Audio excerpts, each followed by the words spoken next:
Guys, आपने पिछली video में देखा ही होगा कि मैंने आपको एक हाउस बना के दिखाया। मैंने बहुत सारे कमेंट्स पढ़े, उनमें लिखा हुआ था कि कोई ट्रक की वीडियो को कोई नहीं बनाता।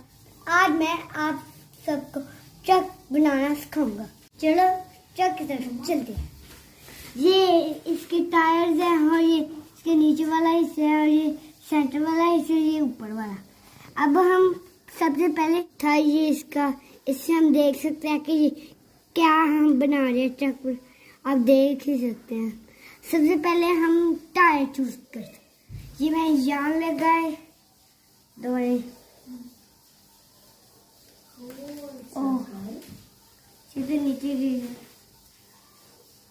यहाँ रखते सबसे पहले,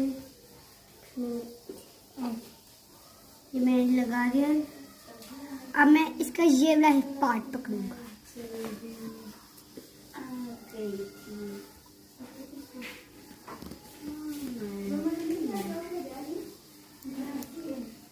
ये मैंने लगाया है। जब इसके बाद ये हमारा ऊपर वाला हिस्सा, मतलब पार्ट, ये हम ऐसे लगाएंगे।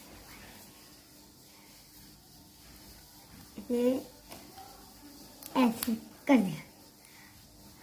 हाय फ्रेंड, आज की वीडियो आपको अच्छी लगी तो लाइक कर।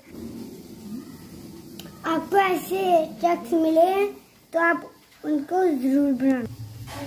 ये हमारी आज ट्रक की वीडियो थी। आपको हमारा ट्रक अच्छा लगा तो इस वीडियो को लाइक करना, सब्सक्राइब करना, कमेंट में